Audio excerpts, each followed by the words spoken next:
Good evening, good evening, good evening, good evening, and good evening. This is a breaking news one. This is an unscheduled live. This one, it is unscheduled, but there is breaking news. There is breaking news this evening coming out of Celtic Park.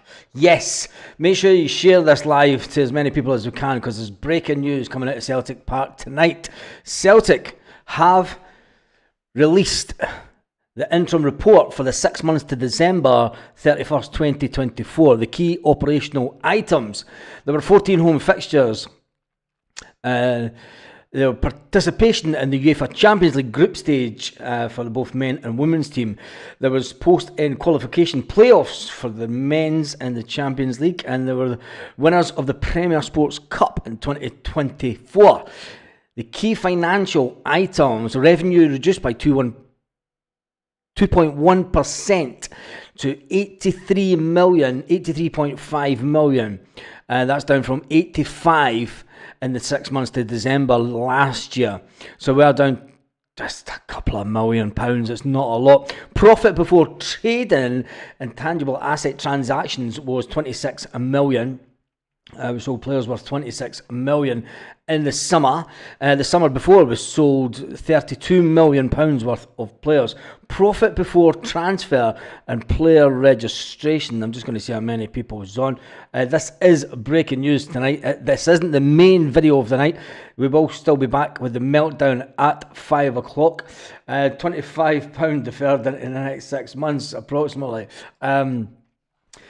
Revenue reduced by 2.1% to 83.5 million. Profit from trading, we've done that one. Profit from player transfer registrations, shown as profit on disposal of tangible assets, 21.5 million. And the year before it was 2.6 million. Profit before taxation. This is the big one. Celtic have made 43.9 million in profit this season so far. Player acquisition registrations of 28.1 million. And cash in the bank at the end of December, they're saying was 65 million. How's it went down? 65 million cash in the bank. The chairman's statement, as a result of the 6 months to the 31st of December 2024, show revenues of 83.5 million, a profit from trading representing a profit excluding other income and player registration gains. Chargings total 26.9 million. The profit before finance and income expenses taxation amounted to 43 million pounds this season so far. Although reported revenue has fallen by 1.7 million, 2.1%, the total matches played over the period was only 14. It was in line with the same period last year, but match composition varied from prior period, consequently impacted the amount of recognised per match for the first half of the season. So what Celtic are making per match is down slightly. What did people expect? And in addition, the new UEFA format introduces games in the second half of the financial year. An element of UEFA revenue requires to be deferred and recognised in the second half of the year. Both factors have led to a reduction in reported revenue. That will reverse going into this year. Profit from trading reduced from 5.1 million between 6 months ending December 24 compared to the same period. It was due to the number of factors, including higher labour costs. Let me just go through this. We did increase exit of 7 players, resulting in a net gain of trading of 21.5 million. This was including Matt O'Reilly, Bosun Lawwell, Tomoki Iwata, Michael Johnson, Yuki Kobayashi, Daniel Kelly,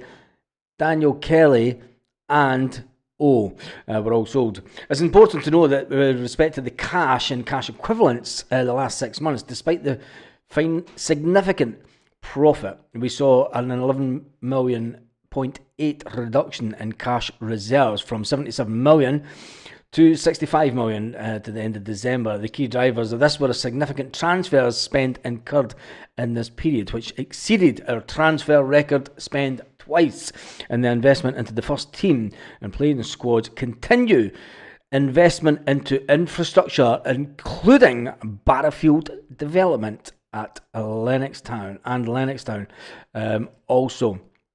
They're then going to say, our commitment is always to invest in a continuous improvement in all areas of the club. Most importantly, the first team squad. Success of our model has ensured that the funding is available to acquire players who contribute to ongoing success. We have invested significantly in the summer transfer window, while we aim to do more in the recent window. We go into the remainder of the season in a strong position and with confidence. For the first time of writing this, we sit in first position in the league with 13 points ahead. And December 2024 secured victory over the Sevco with a win in the Premier Sports Cup. We've also progressed to the quarter-finals of the Scottish Cup, which we are through. It's the third trophy, and we look to for a consecutive year of winning trophies. Following finishing 21st and 31st in the Champions League group phase, entered the knockout round of the competition, which sees us draw against German Bundesliga leaders and 6 times European champions Bayern Munich, in what will be a challenging and exciting tie.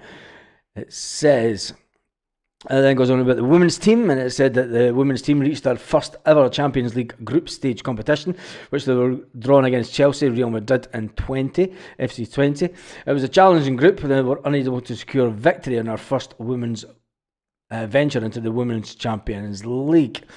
The club's earning profile and cash generation from trading is based towards the first half of the financial year.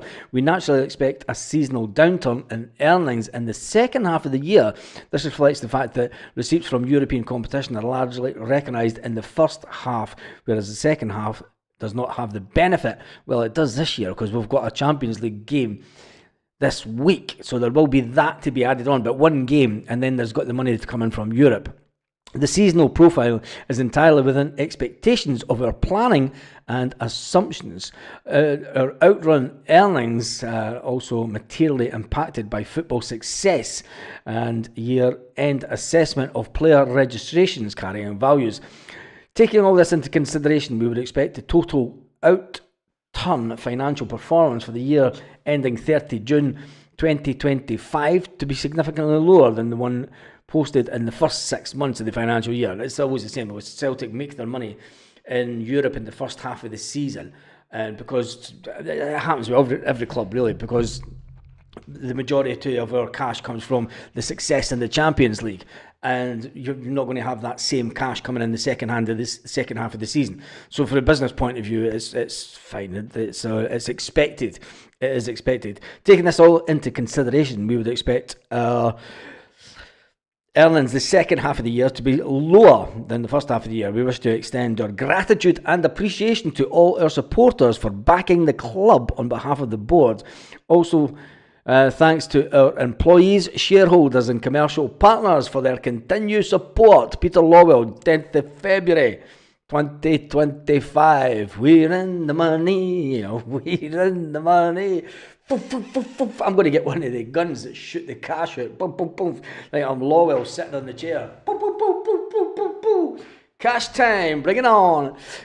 So far this season we've made £83.5 million so far.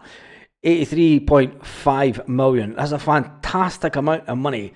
Absolutely fantastic amount of money that Celtic has made, and we've still got half a season to go. With that being said, I will be back at 8 o'clock Celtic part time with a Meltdown live. But until then, let me see who's live on this exact moment. There we go. Since we're on, we'll do a little bit of a. We need to laugh at them, don't we?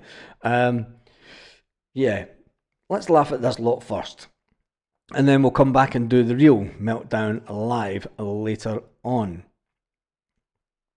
And we'll just go here and welcome.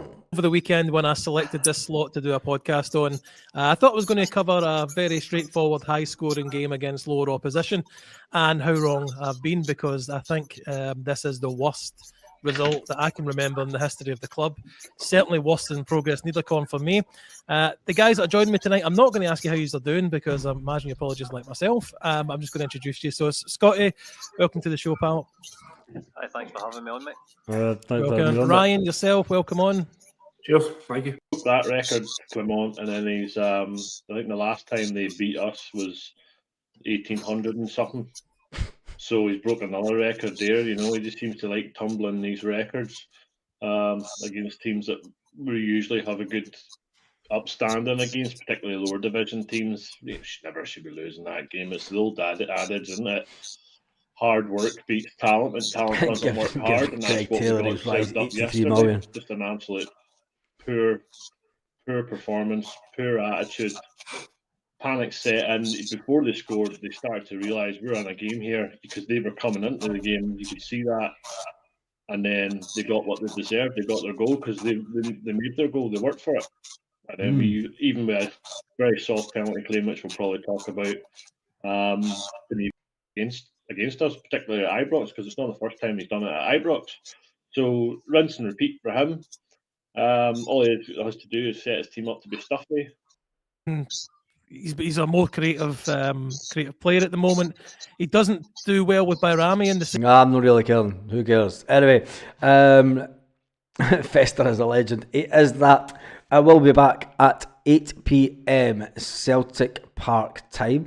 If you haven't seen the live, make sure you jump onto the channel. I will be back for that, and we'll do a full hour of Meltdown lives. There is a couple of channels that are going live right this moment, so we'll catch them once they are live. On that note, Celtic are in the cash. 43.9 million profit so far, 83 million in turnover so far this season. Tell you one thing, it's a good time to be a Celtic fan. Lit. Roll up to the party, roll up to the party, roll up to the party, roll up to the lit. Roll up to the party, roll up to the party, roll up to the party, roll up.